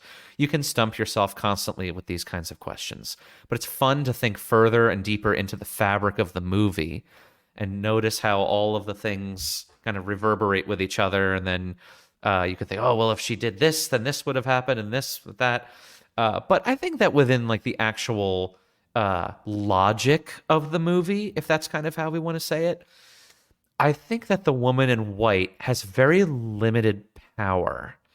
And to be honest with you, I think that the Japanese man has limited power too. Look how much it takes out of this man just to resurrect one zombie. I mean, we hear these, we see these biblical stories. I mean, Jesus wasn't the only one that was resurrected in the Bible. I mean, there are stories in the Bible where entire cities rose from the dead and said, "Hey, what's up, guys? Let's do some damage," or whatever it is. So, I there's a think you're lot more right. powerful things that could happen. But I think their power is proportional maybe to them being ghosts, because if they want Yeah. to, obviously they can do a lot of damage to humans, but that's kind of like squashing a bug to them. When the shaman and the woman in white interact, immediately she has his nose bleeding. A couple seconds later, he's like vomiting a mixture of vomit and blood. Sorry for this image for everyone, but It's you're awesome. watching a horror movie, and we talked about worse things before. So Yes. but yeah, she might not be that strong, but compared to us, that's already so many levels above what we can do. Yeah. But so maybe they can't do a whole lot to each other, and maybe like you were saying, yeah, that could be a good explanation of why, because they're evenly matched. So and even when she does try to combat him, I think maybe we can skip to the other scene I wanted to talk about at the very end where she talks to the father. The only way she can combat him is by setting a trap, by setting a bait. Well, it's not really bait; it's just kind of a trap. Maybe she's using the humans as bait. But she set these traps above the archways of the village, and even in that way, she's indirectly dealing with the devil. She's not going to directly do anything with him. Yes. Yeah, I think I was just about to mention that, those little garnishes or whatever that she has hanging. Yeah, and that's what I was saying earlier too, about how a lot of the evil that is done by the Japanese man, or the devil, if you might say, it's not direct evil. It's more, it's very ritualistic. It's very, that he has to work very hard in order to manipulate and use magic, of course, but it's almost as if the magic is inflamed by the ignorance and just the capriciousness of the characters. They don't think deeply enough into, I think, their own part in the situation. I think perhaps it's being sort of commentating about it by the director. And because of this sort of blindness, this moral blindness, this ethical blindness, which is a very common message among religions, that inflames the problem, and it welcomes in the evil instead of shutting it out and having some sort of strong reinforcement through, having more decent relationships with other people, for example, right? But that is a reason why these entities can't. I love that they can't interact directly with the humans. Now, in the case of the shaman, that's a cool scene that you're talking about. That's when, though, the shaman goes to Junggu's house, right? He goes to Junggu's house to kind of do whatever evil thing he needs to do. And then she's right there, not very far from where her garnish trap was. Coming out of the shadows. Right, out of the shadows, she says, "What are you doing here?" And I think maybe she was able to have that power because she set that trap, I think she sets it a long time from the beginning. And that power has sort of grown or something, and she's sort of the personification of the trap, I think, in that moment. Maybe it's just because he's such a shaman, she reverse shamans him and, shamans the hell out of him right out of the way. Some other things I want to talk about in that scene, because there's really a lot that happens in that one scene, and back to the kind of running thread of doubt and deception is that, and what we said earlier about not fully explaining these things to humans because they won't understand it. He's asking her because he wants to believe that she is truly helping him. She's saying, "I'm here to help you," and he says, "Are you a human?" Because that's who he trusts. He doesn't know, oh, there are bad ghosts and good ghosts, and one of the bad ghost is whatever was talked about earlier. Right. He's just thinking, okay, if this guy's a ghost, I don't want to deal with them. So are you human? She says yes, and the first time I watched this movie, everything was kind of up in the air for me. I'm like, okay, maybe she is, maybe she's not. I don't know. Yeah. But so she says yes. The reason you know that she at least has powers, and I'll just say is a ghost because I think that's the easiest way to categorize it in this movie. The Right. way you know she's a ghost is one shot. Talk about this 2.5 hour movie needing every frame. The one shot of when he finally chooses not to believe her, and he runs past the trap that it withers. He runs past this trap, this living plant Right. thing that instantly withers. You want to say that's coincidence? I don't think so. I Right. think that's magic that is dispelled by him doing exactly what she said not to. And the rest of that conversation that they had, the two of them, was she says, "Okay, I'm a human," and then his doubt in his mind says that I think she's lying. So it's that second guessing, first of all, that gets him, and then it's what she's saying is counterintuitive to human nature. She says, if you want to save your daughter, don't try and save her. You have to stay Yeah. here. And he's saying, first of all, I don't trust you because I can't, after all that's been going on, I can't trust anyone. And second of all, he's saying, I'm not going to not try and save my daughter. That's just not what we do. And so those two traits, that doubt, second guessing, and needing to save your family, those two human traits end up getting him in the end. Yeah. Which is the ultimate irony. And I think it speaks to just how complicated this movie is. It is trying to assert that good and evil even is, right? Sometimes people fall into this trap of their own, where I think the movie is saying, where morality seems to be very clearly one thing or another. This is good. This is bad. And if you don't agree with me, you're also bad, right?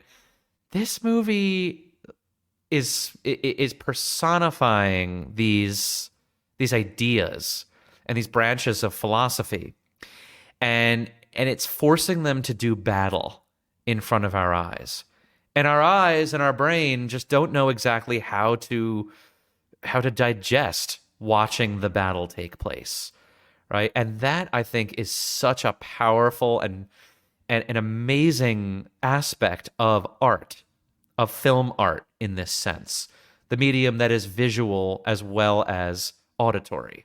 You have all of these experimental types of things that you can do in a film, and the way that you cut it the way that he did, and the way that you incorporate these blasting sounds and quiet moments, and there's so much information. How do we even process it? How do we even process one scene at a time in this movie? I feel like we could do a podcast just on each scene in this movie, right? So that's why I really have a growing appreciation of this movie and movies like it, where Na Hong Jin has given us something that we can try to chew on, but we ultimately can't digest it because the themes are just they're so superlative in philosophy and culture, what it means to be human, that you just can't. At least you can't distill it into just black and white, good, bad, moral, immoral, right? There are certain things I think he's arguing are not good, not good. Sinning is not good, and so on. But how do you save yourself from sinning? Right? Do you wait around to be saved? What are the things that you have to pay attention to?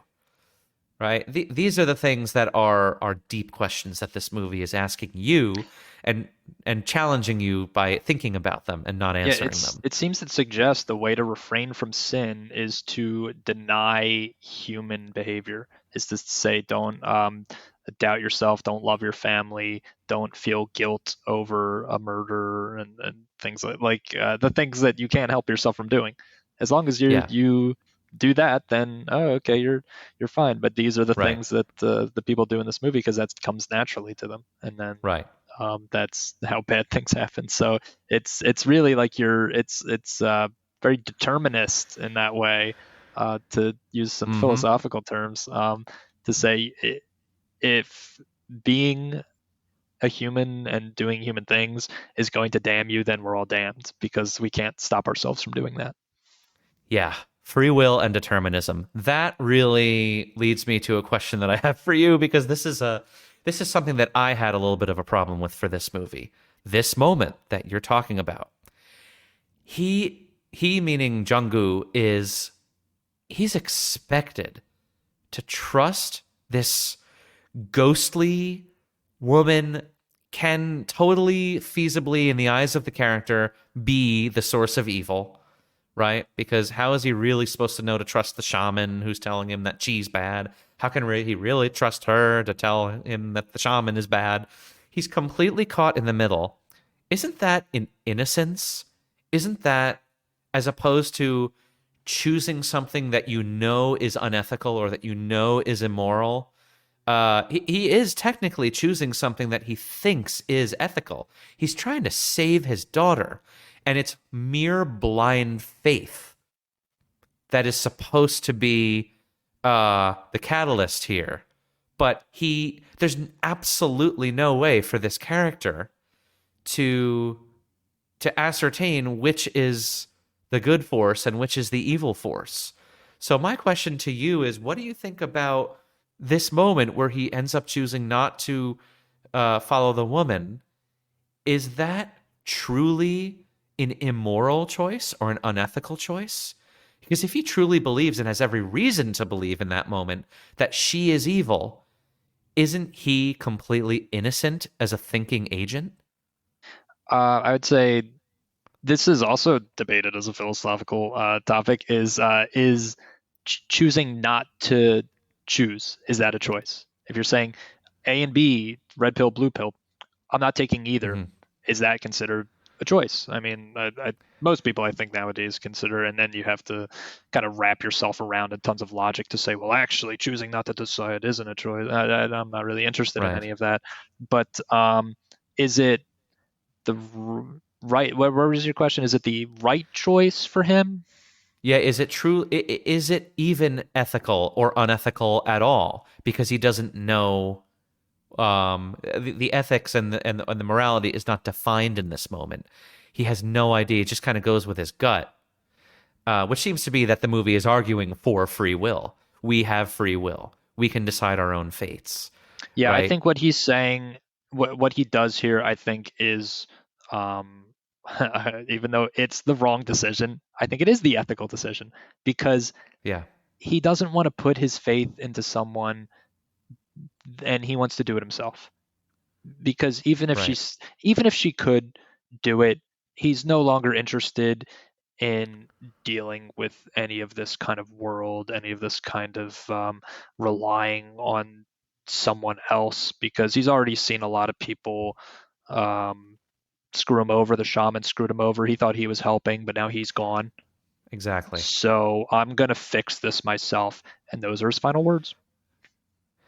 That is really interesting. So it was. I agree with you. It was the ethical choice, but it was the wrong choice. Yes. Yeah. So like it's the informed choice in some sense. It's a choice that makes logical sense based on the information given and the experience that the character had leading up until that moment in his life and in the story. But it turned out not to be the right choice. It turned out to be the choice that was antithetical to his goal of saving the child. And he couldn't possibly say that he wasn't warned about that afterward. So, honestly, if you want to know what the scariest part of the movie is, it's not dogs being killed for me. It's not, zombies coming to life and almost killing you and getting hit in the head with a rake, which was pretty awesome. And it's not all it's these like bloody... The Simpsons bit. He keeps stepping on rakes. Yeah, if you've ever seen also Peter Jackson's Dead Alive or Brain Dead, ironically, yes, which is a masterpiece, of course. There's a scene where, remember, boom, hits someone in the head with a rake to get them off of someone else, and I think Lionel is doing it in his basement or something to keep like someone from eating someone else, or trying to tame all the zombies. Of all the disturbing things in Brain Dead, I'm sure some people will agree with this. The most disturbing thing is just that soup halfway through the movie. Oh my goodness, the custard. Yeah. Oh, I like a good custard. That's the best scene. But anyway, every scene is the best scene in that movie. But I digress.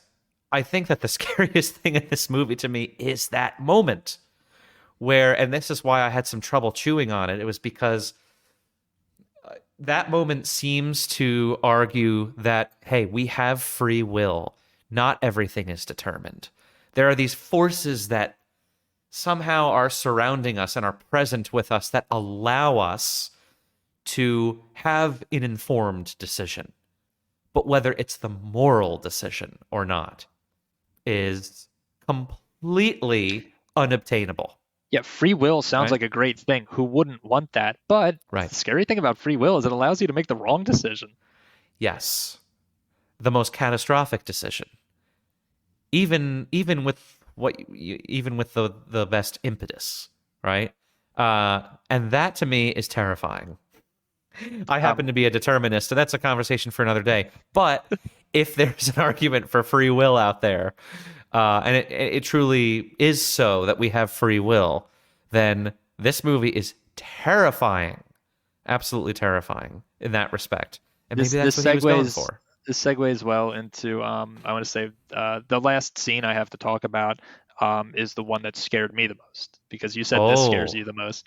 The one that scared me the most, and the last scene kind of that I want to hit in this movie, is the devil revealing his true form to the deacon.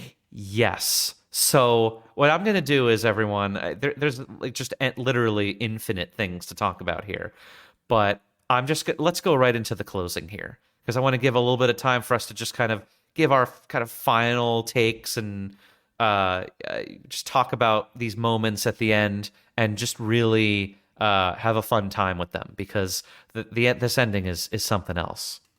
So we'd already talked about how the woman in white talks with Jung-gu, and I just want to quote really fast just so we have it in our heads. Jung-gu says, why would he do this? Right? In that conversation. Talking about this Japanese devil dude. Why would he do this if you're right, woman in white? And she says, because her father sinned. Talking about the girl's father. Him. Jung-gu. Jung-gu says, what have I done? And she says something very perplexing. She says, her father suspected another. He tried to kill him and finally succeeded.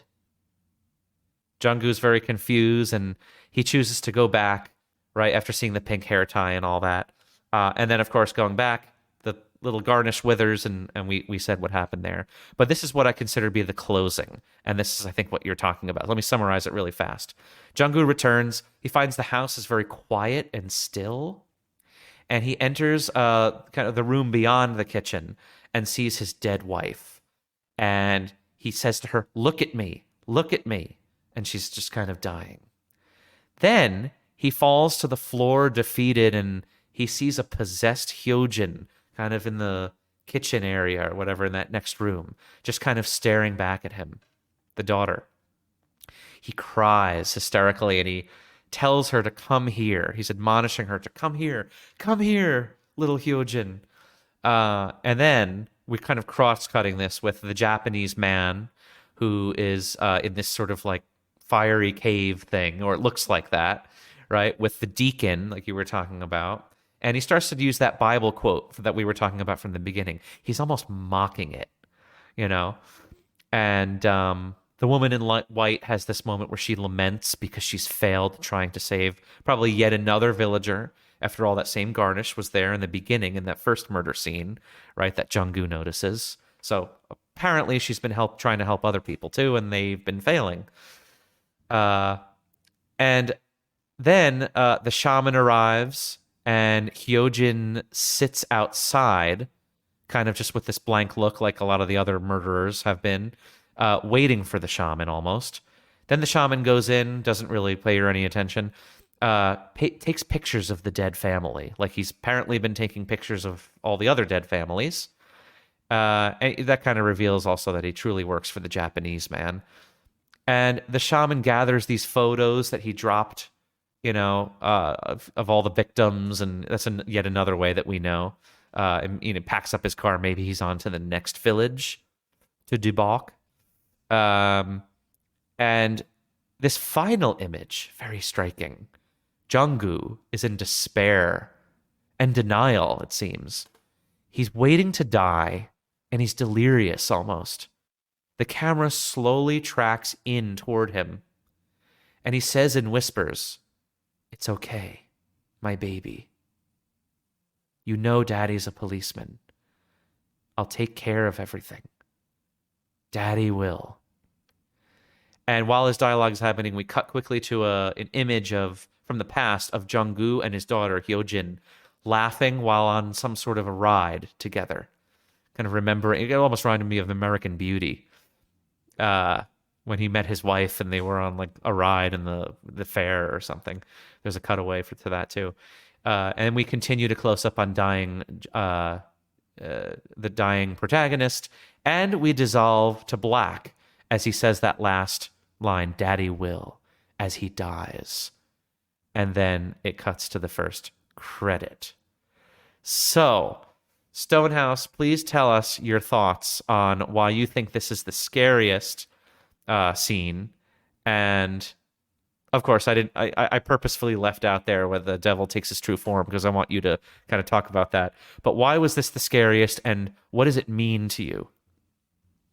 It's the first time that I think a character in the movie actually sees something supernatural that they can prove. Maybe I shouldn't say prove, because once you see it, you're not gonna be talking to anyone after that. Although Right. I guess so. The other thing about this is that you're saying the shamans might be working for the old man. Now, has the shaman been in this situation before? Maybe that's how he got into it. The old man kind of did his devil form, took a picture of him and something, and then the shaman was like, wait, I can help you. And maybe that's how he got employed by him, where he's like, oh, okay, you'll actually, help me feed off these people at their own Yeah, sold expense, out. because you'll get paid, I'll get souls or flesh or whatever I need to survive. But then I also wonder, is the shaman's magic real? Maybe he actually isn't even doing anything. If you were saying earlier, these ghosts don't have strong powers, maybe the shaman's powers are weak or non-existent. Then the other question, is he even a shaman? Or is he just some guy who's saying, oh, this is how I'm going to help you, by pretending to be a shaman and doing all Right. these kind of things? So those are two questions. I could get your take on it, but I don't know if either of us could answer them definitively. I don't know. One thing that comes to mind is a previous scene where right after he does all that vomiting and everything, he drives away because he's terrified, right? And then on his drive, he experiences all that crazy stuff where those bugs or whatever are hitting his car, and he gets really, really scared. And in that scene, he looks like a fraud. So I think that you definitely there's something there to that take. He looks like he's scared out of his mind, and I feel like with a character that's as knowledgeable and as powerful seemingly as he's supposed to be, even if that stuff did happen, he wouldn't just start shaking in his loincloth. And it is revealed that he is wearing the same loincloth as the Japanese man is while he's hunting on people. So there's another connection, right?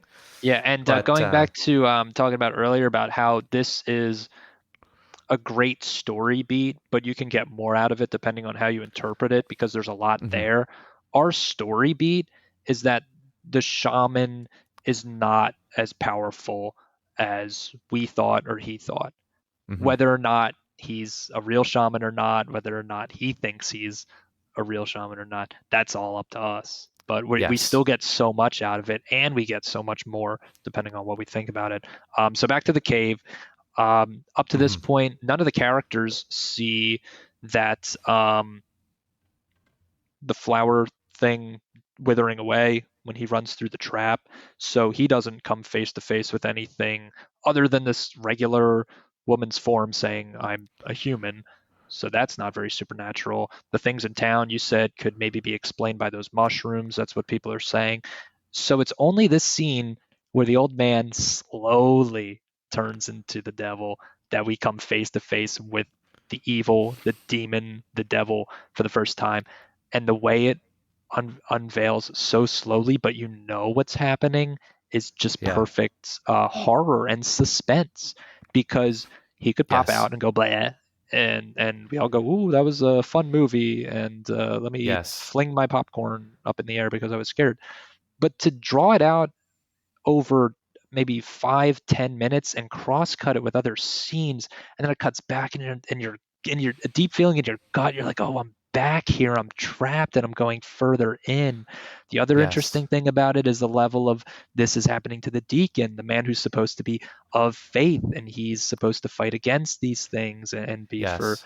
um stand up for his religion or whatever, and he's getting sucked in by the thing he's supposed to fight against, because he's powerless to it, he's unequipped, whatever he does have is not enough. This devil's too strong for him.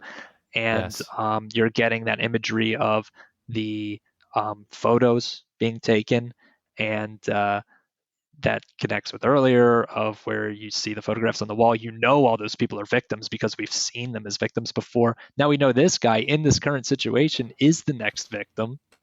I think he knows it. I think he saw the photos, right? Yeah. I Yeah, so believe. he knows it Yeah, I too. believe so. Well, his uncle or whatever saw the photos, but and then told them in the car about the photos, and he knows of the photos. So he might So be coming yes. face to face with the fact that he's all he knows is that he's trapped by the devil. And the Right. scariest thing about that is we don't see or know what happens to him. He doesn't know what's going to happen to him. Yes. Just thinking about it now is scaring me again, Yes, it because is. I don't It's know me too. how he what he does with them. How he Yeah. does he consume them in the way we think that humans consume fish? Probably not, because we were Right. talking about earlier that this is different and we don't understand it. Yeah. Um, All he gives us is that those spots, those rashes start to appear on his body as he shows the true form, and as the deacon gets scared and more and more scared. Uh, those rashes start to form. So that's all he gives us, and then he kind of cuts away from that. And the and yeah, he hides performance, behind the camera, so you only see it in certain pieces. Oh, first you see the yes, fingers, and the fingernails are now yes, almost talons. They're almost yes, claws. And then yeah, you see his he drops the robe, and his flesh looks a little different. And you see the thing from the stories, those bright red eyes yes, start coming. And then he might even have the horns, I think, a little bit. And all underneath yeah, this, I remember this too. It's playing like a very kind of slow folk music, and that kind of mm-hmm, adds to that that unfamiliar feeling, especially for our audiences, and maybe for them, it's kind of that feeling of these are the old tales, the ones that we told you about. That this is why X yes, Y Z, the cautionary tale. You shouldn't do this because then you'll meet the devil. That folk right, music makes us feel like we're part of the folk tale. We're the one that shouldn't be in this situation. yeah.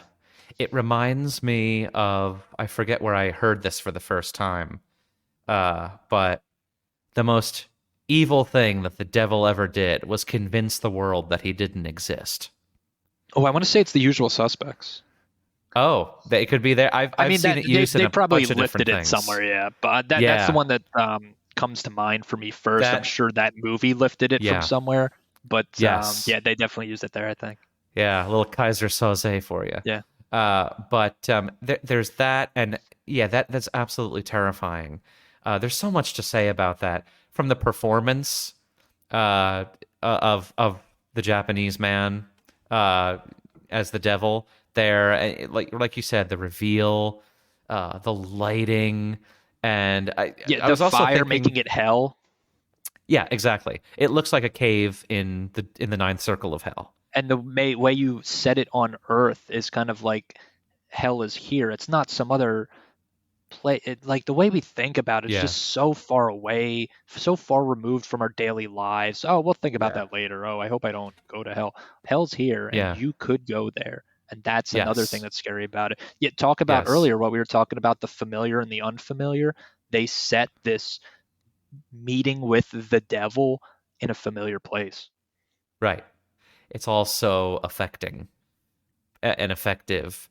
But the deacon, as you were talking about the deacon, it's whose name translates to 2-3, I think. Yes. That that really reminded me, especially in the second viewing. He is like leading up to that moment. There are a lot of shots of him pondering. He's almost the only one that can see clearly enough to connect the dots. That's why he says, "Show me your true form." Mm-hmm. He knows. But again, that just makes it so much scarier where the only one that could actually figure it out is the one that's sucked right into the snake pit and is trapped inside, and he knows he is. The second the devil says, "What makes you think I would let you leave?" Or something like that. It's so it almost seems like a parable at that point. It also reminds me of Plato's cave. I forget, it was at the Republic or something like that, but Plato had made this sort of cave analogy of, you imagine someone that's in a cave and they've lived there their whole lives, and they see It's like where these they shadows. think the shadows are real, right? Yeah, you think that they see shadows cast on the cave wall for their whole life of people walking by, but they never actually see the outside world until one day this man who's there is brave enough to turn around and walk outside of the cave, and only to find that they were cardboard cutouts or something like that were moved in order to deceive him into thinking that those shadows were real. Well, all I thought was, this is almost like the reverse cave, right? It's almost like the shadows are all the real world outside of this devil's cave. And the only place where you can actually see his true form and the reality and his true intentions are in this cave. And he almost did a reverse of that, drawing this innocent clergyman in. And of course, it ties back into the father back at the church saying, "Not even the church can help you at this point," or something like that. It's too late, or something like that. So these are profoundly disturbing psychological things that he manages to give us here, and it's very well crafted. When I pitched this movie and for you in the podcast, I remember just my very short pitch. I said, "Oh, it's a South Korean horror movie. It's very long, but it's very good. It's one of my favorites." But the thing I said was, this is the only movie that's scared me as an adult, because I saw horror movies when I was young and they scared me. Then I stopped watching them because I was too scared. And I revisited horror a lot as an adult, and I really Sure. fell in love with it. I loved watching all the old movies from, the great, as we were talking about, The Exorcist and things like that, to the not so great. One of my other top 4 on Letterboxd, Friday the 13th, Part 7, The New Blood. One of my favorite movies Nice. ever. The lead girl has psychic powers for some reason. It's just got to be seen to be believed. Yeah. But I appreciate the genre as a whole, but none of it as an adult has managed to really scare me the way this has. And it's what we're talking about right now: the unknown, the psychological aspect of it, the Mhm. human aspect of it, and that doubt, the philosophical free will stuff. Like, all of that is just so much more frightening. Yes. It all amounts to something that really is very frightening, and the more that you think about it, the more frightening it becomes, because it can be as psychological as you want it to be, but it can also be as surface as you want it to be. So he's definitely created something that has as many thorns as you need it to in order to get pricked by it and be disturbed by it. But depending on kind of what disturbs you. So it's very interesting in that way. But yeah, I noted that this film, it hits on all 3 different kind of conflicts, kind of like human versus nature, human versus human, and human versus paranormal. And I thought that was very, very cool, especially because I thought that you had mentioned nature at some point, or the food chain, and that got me thinking about nature and how this film, the world of the film, seems to be talking about that everything here exists as part of nature. It's just not necessarily explained, and it affects all the other things within nature. It almost makes you question, what is human versus nature? What is a human? Is human separable from nature? Is man separate from nature? And it also makes you think, are these ghosts or these demons, whatever they are these entities actually supernatural? Are they not part of nature? It seems to be in all part of this sort of holistic soup of existence where everything's bubbling and you don't necessarily understand what's going to bubble at this point or that point. And it's all sort of part of the same concoction. It's just too difficult to sort of parse out what all the ingredients are. And even the human interaction in it is fascinating because, like I said, all the villagers just don't seem to even understand each other and each other's intentions or their own intentions, let alone the intentions of some cryptic, creepy, transcendent figures that might be in there. And that's where it comes, the sort of human or nature versus the paranormal, and just what power those paranormal entities have, how powerless they actually are, and how that actually affects the real world, if the real world is separable from it. So, folks, we don't have any 100% answers for you out there. But I think that what we are saying is there's a lot of appreciation that we have for this movie and what it does narratively. It's very complicated, and that's the beauty of it. And I realize that can be a cop-out sometimes. Oh, it's complicated. You wouldn't understand. Or, you just don't get it. Right? Well, here, it's more like how you think it than how you get it. Or even how you feel it. But it's mostly how you interpret it. There's a lot of it there, is the point. And I really enjoy that. I also enjoyed how... Yeah, go for it. Real quick, I was saying this movie is really fun because of what I was saying earlier, the way it leans into genre. It is a horror film, and it doesn't have to be this whole big thing of, did you understand this movie? It's what scared you about it. That's what I love about it. Yes, totally. And like Stonehouse and I just said, we each got scared by different things. I mean, the devil is just like, objectively scary, but it's the ideas that scare you, right? And that's another thing I enjoyed in this movie was I was thinking a lot about the forms that we take, the forms that human beings take, right? Physical forms, spiritual forms. When you're praying or you're doing something that you feel is transcending your reality, it feels like you take a different form than you normally do in your just regular conscious out and about, day. And that got me thinking, are we ever truly in just one form? Or are we ever truly in our original form?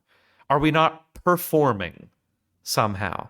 Like this Japanese man kind of seems to do. Almost that fourth wall break that I talked about earlier when he sees that woman in white and he stops performing, that he's feeling so hurt and emotionally crippled from all of this, and he just stops all that when he sees her.